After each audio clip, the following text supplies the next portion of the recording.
Hi, welcome to BlindOwl Outdoors. We hope you enjoy our channel, and if possible, could you please join our Patreon page? We really need your help. It's been a long, hard road. Thank you. Hi, welcome to BlindOwl Outdoors. My name's Dan. I'm here in the Philippines. As you can see, I'm driving. I'm heading south on National Highway 850. That's the circumferential, that's the right word, road that goes all the way around the island of Bohol. And I'm heading south. I'm just past Buena Vista. Next town will be Inabunga. My goal is to make it down to Tubigon tonight, and it's about 4:30 in the afternoon on a Sunday. I was just, obviously I'm driving, but I was just listening to my stereo, and on the stereo it has a little memory chip you can plug into it. It takes up to 4 gigabytes, which had more space on it, but 4 gigabytes. And I usually have things like, in fact, this one here, I have about 10 episodes of Dragnet from the 1950s, a whole bunch of CBS Mystery Theater from the 70s, I believe. They're all pretty good. Got a couple songs on it and stuff. But what I put on this one today is I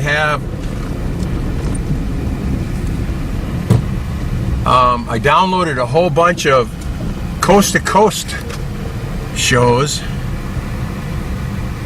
from the radio, but they're actually videos when you download them. So then I have to actually convert them into MP3s so that I can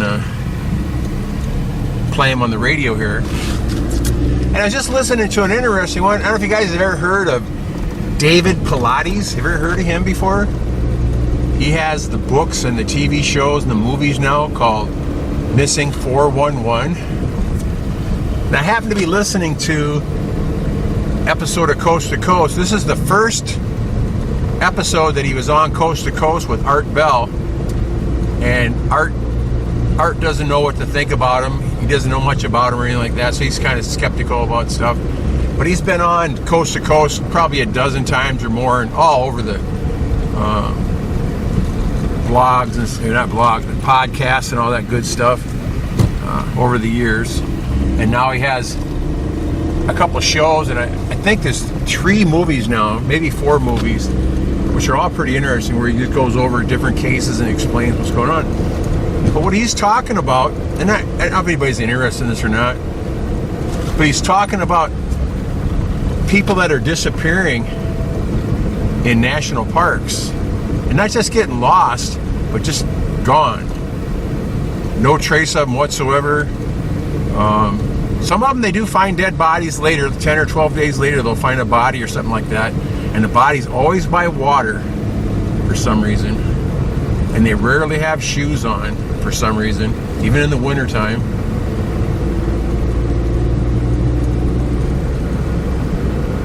But they're talking about thousands of people, not a couple people.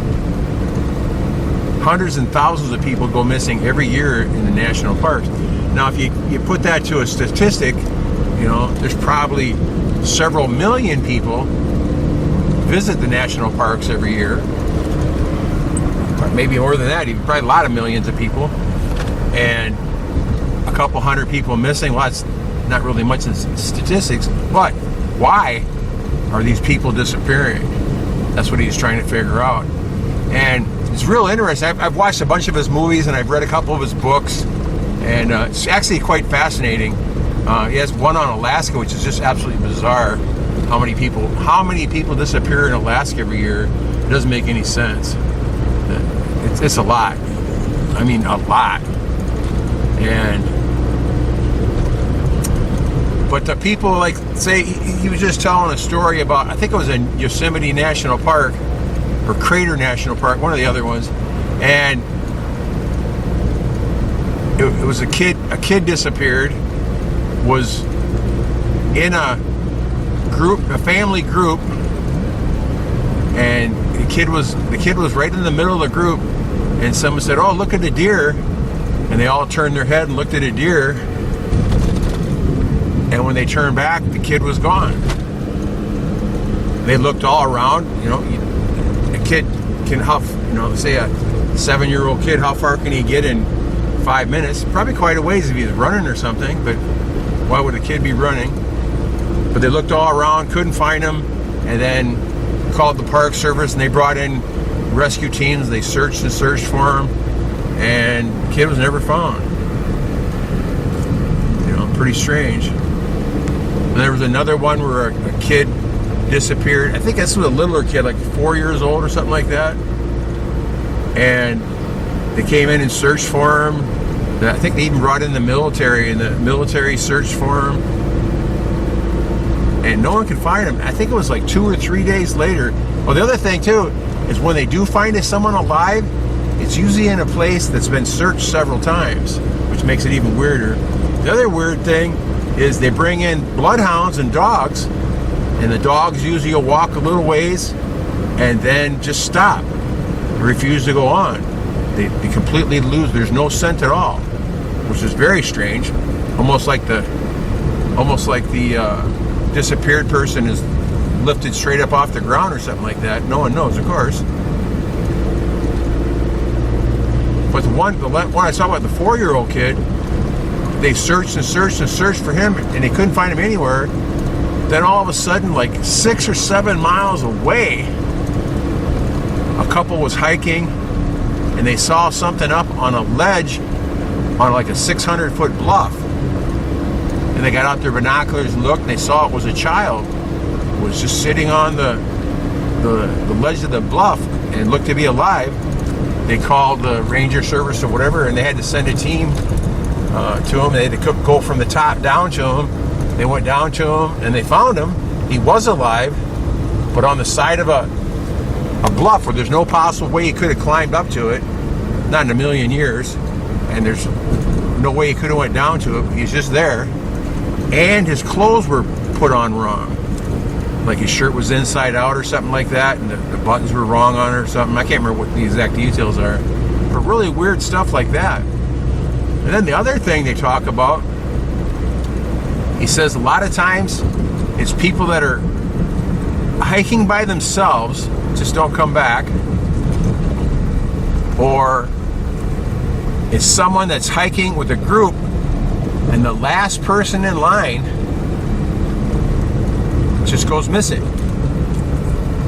They'll be walking along for half a mile, or someone will turn around and say something to the last guy, and he's not there, which is pretty weird. Then another weird fact is that most of the people that disappear, not most of them, but a good percentage of the people that disappear are either like autistic or retarded or something like that, or they're geniuses, like scientists and things, highly educated people. There's another weird statistic. And now that he's been doing it he's probably been doing it for 20 years now.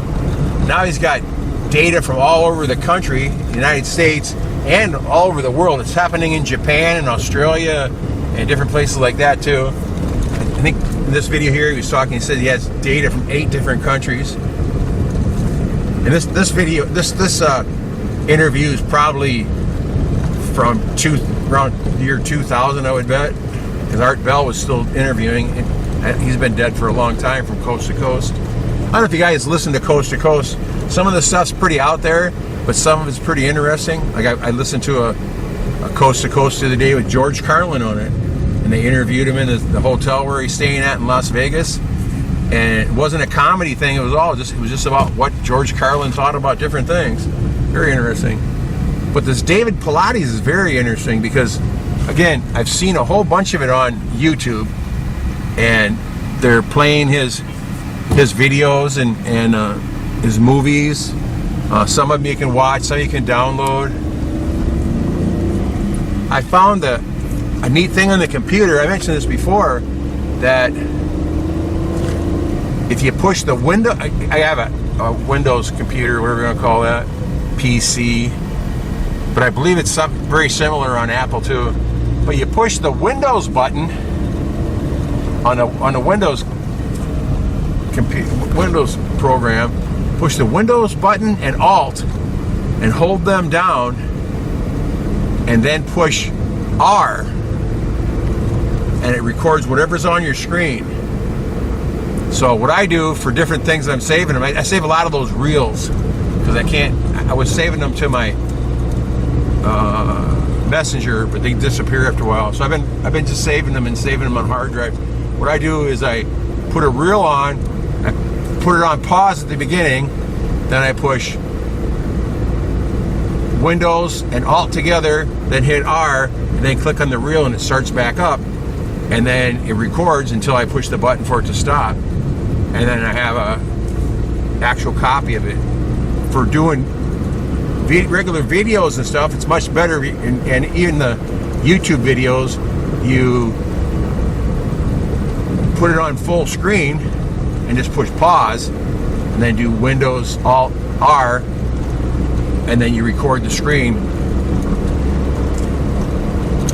Whatever else is on your screen records too. If there's a YouTube boundary or something like that on the thing. But usually when you're on full screen, it's full screen, so it works very good. But that's how I record a lot of movies and stuff. And they save in a nice format. They play great.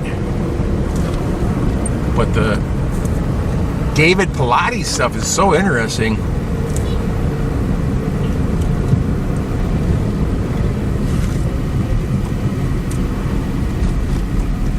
My friend Philip was telling me about some guy named Quail, like Dan Quail, but his name is Steve Quail or something like that. And Philip says he listens to him a lot. And he's got a lot of information on different things, from the economy to mystery stuff to legends, all kinds of different things. And I listened to him just a little bit so far, but not very much. But there's all kinds of different stuff out there. I just wanted to mention that to everybody. I don't know what you guys listen to or what you do. You probably listen to live coast to coast for all I know, but I just get them off. I get them off of YouTube, and to me they're great because they pass the time. I like the CBS Mystery Theater. Thanks for watching. Take care.